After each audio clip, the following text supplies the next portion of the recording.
What's up, fight fans, and welcome back to the Rusty Cage podcast.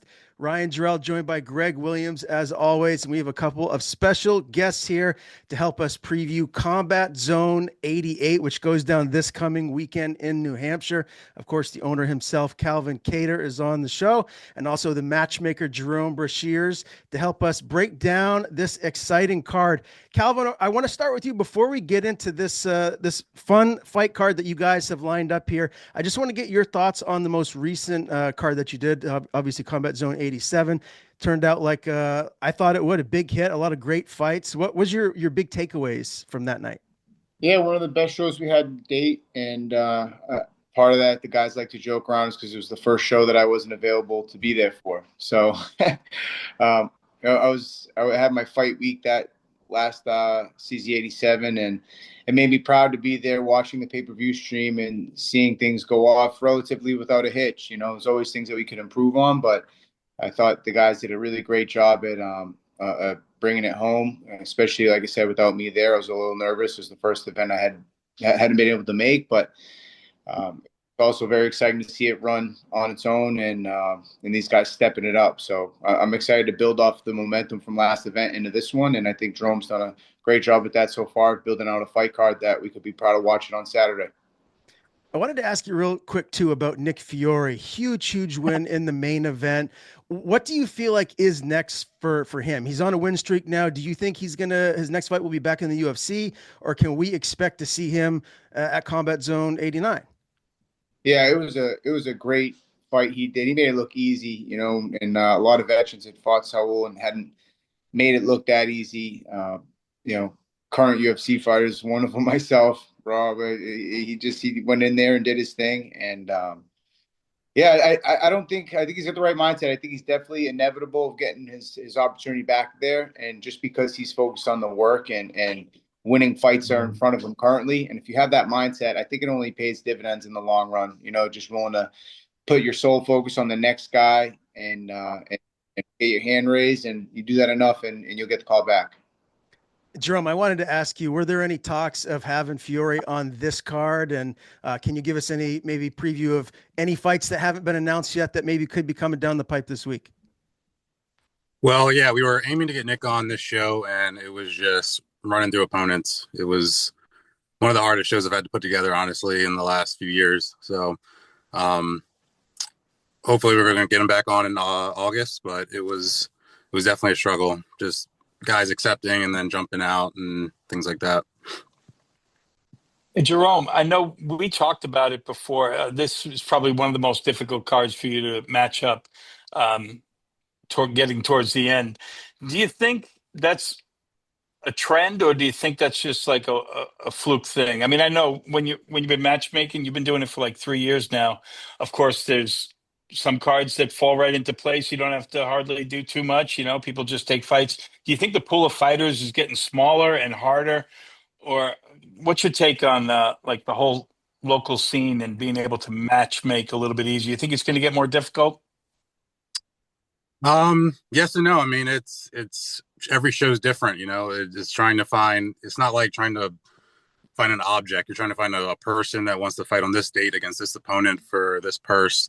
And it just all has to make sense. And so sometimes it comes together really easy, and, you book all your pro fights, the first couple weeks of matchmaking. And then like this one, I was matchmaking up until last week.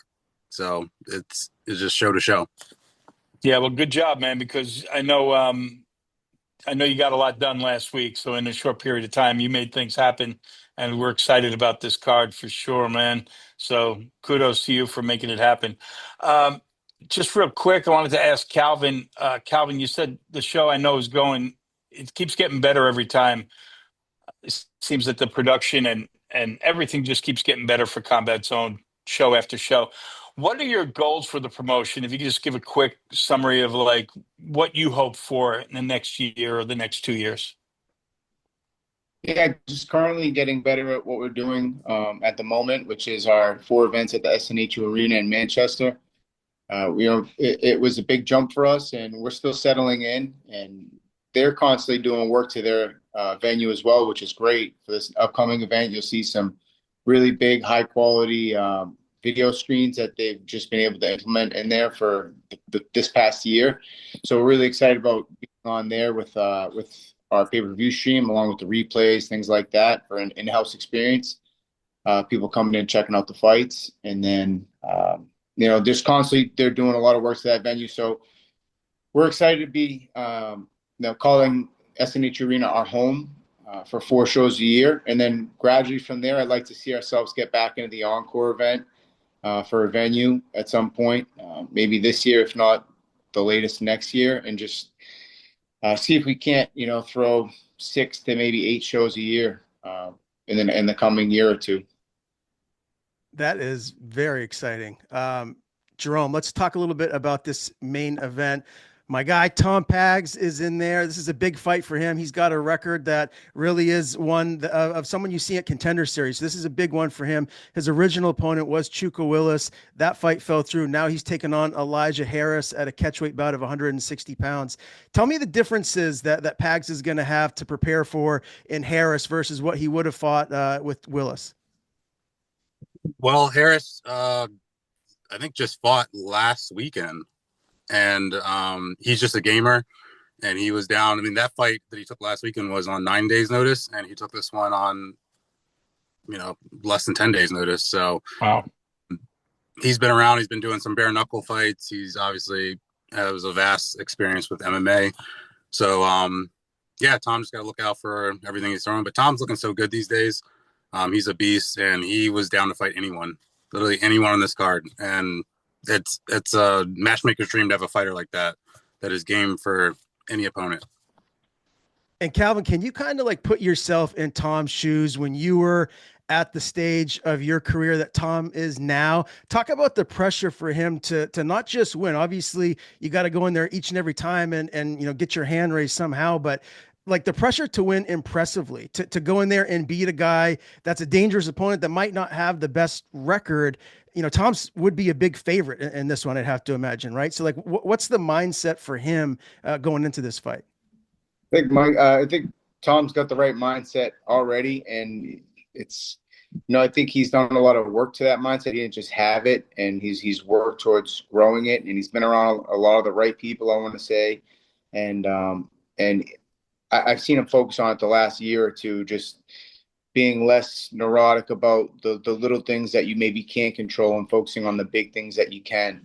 And I think he's done a really great job of transitioning into that. And also for on fight night, not really like looking or searching for the knockout and just kind of letting it happen. I think that's when you start falling into becoming more of a veteran fighter. You just and some of the veteran fighters can lapse on that, fight the fight even. But as far as Tom's concerned with this matchup, I think he's in the right frame of mind. He's willing to fight anybody. He committed to the date, and I think that says a lot about a fighter who's on the card, who was planning to be on the card, even though he didn't have an opponent to date. His mindset was locked in that I'm willing to fight anybody. So when they do sign this line, I'm going to have a couple weeks, month, or I'm just going to be that much more locked in, ready for this date than that opponent was. So we'll see how Elijah does. Though, like Jerome said, he recently competed. There's some frustration there. Maybe was it a submission, Jerome? I think it was decision. Decision. Well, yeah, however you cut it. If he's not too up and he's coming off a fresh fight, that could also kind of keep him hungry going into this next one, having a quick turnaround. That could either help you or hurt you. And against a guy like Tom, it's a tough fight. So we'll see how that fight goes. But as of right now, that's looking like our main event, right, Jerome? Yes, sir. Yep. All right. Awesome. Yeah. I'm excited about it, man. Elijah's a beast. Tom, he's really just been impressive to see, like Jerome said, behind the scenes, just his commitment to being on the card, willing to take on all fighters. He's had several opponents change, and he didn't skip a beat. Calvin, tell me if you had to guess, if Tom does go in and get this win, do you expect him to be fighting at Contender Series or straight into the UFC next? I just interviewed him ahead of this upcoming fight, and he told me there's already been discussions of him getting a short notice UFC fight. So if he does win, will this be the last time we see him at Combat Zone for a while? Well, I was hopeful that he would get the call even before our event. I'm rooting for these guys to get there.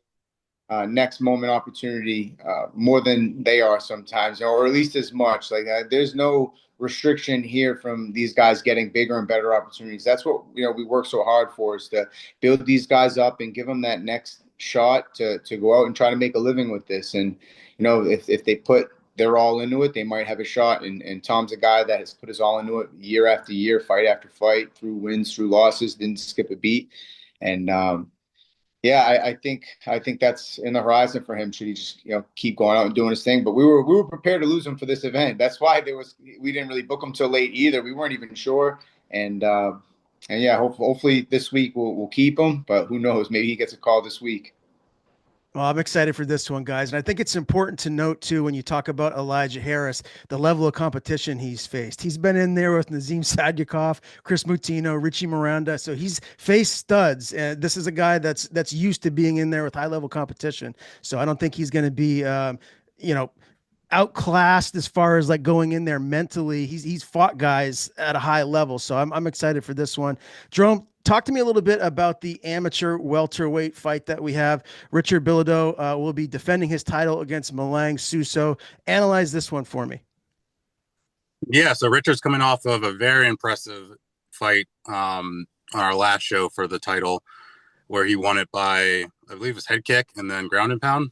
And just watching his progression throughout this last year has been just awesome. Like, I know he came in as mainly a grappler. He's a black belt in jiu-jitsu, has some judo background and things like that. And to see him now really focus on his striking and become a complete fighter just in like 4 fights it's been awesome to see. I mean, he looked so good in February. Like, it was amazing. But he's taking on Malang, who's also very well rounded, and he's coming out of FAA, so he's got a good team behind him. Nick Newell will be coaching him, so it should be a great fight. Yeah, that's cool, man. As you mentioned too, Jerome, the fight that Bilodean had against Andre Carbonell the last time out, oh my God. I mean, and that was the fight that we had circled, Greg, as maybe the fight of the night because of how good both guys were, right? And Bilodean went in there and looked unreal. He looks huge for the weight class too. He's a big boy. Yeah, and I think he's been putting on size as well. So yeah, I remember Bilodean when I asked him like what was his favorite grappling technique, and he said boxing. So he really loves boxing, and his head kick to Carbonell he called that. He said he was going to do it, and he did it. That was sick. That was And impressive.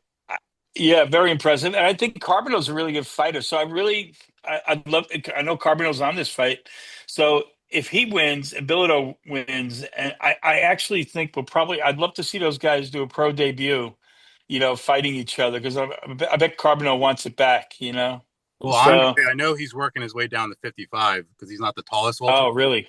So this fight on this card is at 160 as he works his way down. So Okay. yeah. Well, maybe my dream won't happen, but whatever, I can move on. But yeah, that was a really great fight. It was like one of the highlights of that night. Uh, what about some kickboxing? I know you guys got a young guy, Isaac Aguirre from Burgess, and I know I talked to him. His dad fought for Combat Zone years ago. Isaac's like undefeated. I think he's 2-0 against Rudy Lopez, 1-2. What can you tell us about that? I know anybody coming out of Burgess is going to be well rounded, and if he's doing kickboxing, he's probably getting ready for MMA. But he's 2-0. He's been impressive first 2 times. He's probably got a little bit of a tougher fight with Rudy. What do you think, Jerome? Yeah, Rudy's a gamer. He's good, and I believe he's 1-0 in kickboxing. So yeah, he's been doing both MMA and kickboxing. But Isaac, yeah, he's 2-0. He's looked amazing in both of his 2 fights. He made his debut for us, and then another one for a different promotion. He outclassed both opponents, and he's just smooth. I mean, he's got the confidence. He's been training since he was a young kid. Yeah. He's the prodigy out of Burgess. So it's very exciting to see him fight for a title. Yeah, looking forward to that one. Looking forward to Conor Morrill as well and Dalen Cossingham. Yep. That should be a good one. They're both kickboxing. I know Morrill's struggled a little bit with MMA wins, but as far as kickboxing, he's 3-0. And Cossingham's undefeated as well. Morrill's 2-0, Cossingham's 3-0, both in kickboxing. So what do you think of that fight? I like Conor Morrill, and of course, I love KTA, you know. Yeah, KTA's got a bunch of killers down there. They're one of the more active gyms. They're almost on every single regional show. Yeah. It's rare to not see them on. But yeah, Connor is great. He's coming off of a fight at No Boundaries where he did well there. So he's been really focusing on the kickboxing and the Thai. And then Dalen's undefeated for us. I mean, all of his fights have been for Combat Zone. He's 3-0. Nasty leg kicks, very good output. So it should be a very fun fight. Yeah, and speaking of KTA, how can you not love Walter Smith-Catito? That guy has some of the best energy I think I've ever been around as far as like MMA goes. The guy's the man. Jerome, I wanted to ask you too about this pro MMA fight. It's going to be a lightweight bout. Fred Allen Sfeir making his pro debut against Jake Hixenbaugh, who he's been around for a little while. He's 3-4. He's had 7 pro fights, but Fred was the #1 featherweight in all of New England as far as, you know, when he was an amateur. So this guy is super legit. And I know, Calvin, you know Fred well also. So I just want to hear your guys' thoughts on this matchup. I'm really, really excited for this one. I'm not so familiar with Jake myself. I'm excited to see him come out and compete, but I know Fred in the gym. Kid's a workhorse. He doesn't stop training. Even if we joke about it, like before training, he's kind of just jogging around in the corner, just in his own mind, just kind of getting going. And then in between the rounds, he just can't sit still. Even in between instruction, kid's a workhorse. Good things happen to those types of people, you know. But at the end of the day, like you said, pro veteran of 7 fights. You know, it should be a good fight. It's a good matchup. You know, Freddie's not as experienced, and but he's had a lot of what's Freddie's record amateur, Jerome? I think it was 7-2. 7-2. Wow. So I mean, yeah, I could pro debut. Maybe it's a little bit more nervous. I know. Like Freddie's a handful, man, for anybody. So yeah, it looks like a good matchup overall. Jerome put another great fight together again for pro MMA. I love getting some pro MMA fights on the card. It's, I think, one of a couple that we have on there. So hopefully both guys go out and put on a show for the crowd. Yeah, and Fred was down to fight anyone. I mean, he literally told me anyone that will take the fight, I'll do it, which is cool for a pro debut. You know, you just don't usually do that, so. Agreed. Yeah, that's not normally the case at all. Usually you want to get that first pro fight. You want to get that win, right? Get a win under your belt and then kind of increase the level of competition as you go on. Does that speak to just, I guess, how darn good Fred is, like, or the mindset that he has? Can you kind of talk about that? Because that is very unique to hear. Yeah, I mean, his style, I mean, he puts it on people. I mean, his cardio and just constant, like, take you down. You can get up, but then you're going to stop getting up at some point. And then that's when he just gets to work on you. So, and obviously he's training at one of the best teams in New England with the Cartel. So he's got all the right people around him. And with his style, I mean, he's going to be a problem as a pro. Yeah. Yeah. We're confident with a lot of the right guys, but at the same time, like you're saying, he might not always get the finish, but every fight he's looking to break you for sure. And Jerome, what you just said, talking about his style, I immediately thought of Danny Butow and that performance he had the last time out. My God, that guy was like the Terminator coming forward every single minute of the round, of the whole fight. I can't wait to see him back in next. Is he going to be on the Combat Zone 89 card? Can you give us maybe like a little preview of someone like that returning and defending his title? Yeah, we would love to get him back. I know he's been pretty active this year, going out. I think he went to Indiana and won a title out there. But he's got some of the best cardio for an amateur I think I've ever seen. Yeah. All fights. I mean, that guy's tank just never stops. He just goes. But yeah, with all the recent pullouts, I was really heavily focused on this show. So I'm just starting to work on the next one. So hopefully in a week or two, I'll be able to have some updates for that card. But I mean, I was matchmaking, like I said, up to like 4 or 5 days ago. So it was for this show upcoming. So Jerome, I got one last question for you, and that is, are there any more, is this card locked, or are there any more announcements, anything else going on that, or is this card locked up right now? This card's pretty much locked up. So it's a good one, and I'm very excited for it. Yeah, cool, man. Good job. Thank you. Calvin, to kind of put a bow on this here today, are there any tickets left? If people want to go, can they still get in? Like, tell us where they can go to buy the tickets, and kind of let's close the show out and let you guys get on your merry way today. Yeah, for sure. Go to ccmma.com. There's still tickets. If you're interested in grabbing some food and being out back, maybe grab the VIP experience. It's an additional upcharge on your way and checking out, but it's a fun way to commemorate the night. You get a signed poster from the main card fighters, especially a guy like Tom. Like you said, he's on the cusp of getting maybe that call soon. So pretty cool stuff to be able to grab those things prior and support like your local. Don't forget to use the promo codes, support whatever fighter you're there to see. And yeah, my favorite is just the people that aren't really there to see any one fighter, but just want to take, maybe their kid, or for me, I would go with my sister to the Golden Gloves, not knowing anybody on the card, really trying to make this just an experience that you can go catch some fights, not even know who's on the card, but expect a great night of fights. And, that's why we all work so hard in order to put these together. And Jerome did another one. We got 14 solid fights on this card, and it all kicks off next Saturday. So, yeah, get your tickets at ccmma.com, or if you can't make it in-house, check out the pay-per-view stream, which you can also see on the same website. Awesome. Well, I can't wait to call it. Yeah. Can't wait to be back. I'm looking forward to seeing all you guys on May 31st at the SNHU Arena.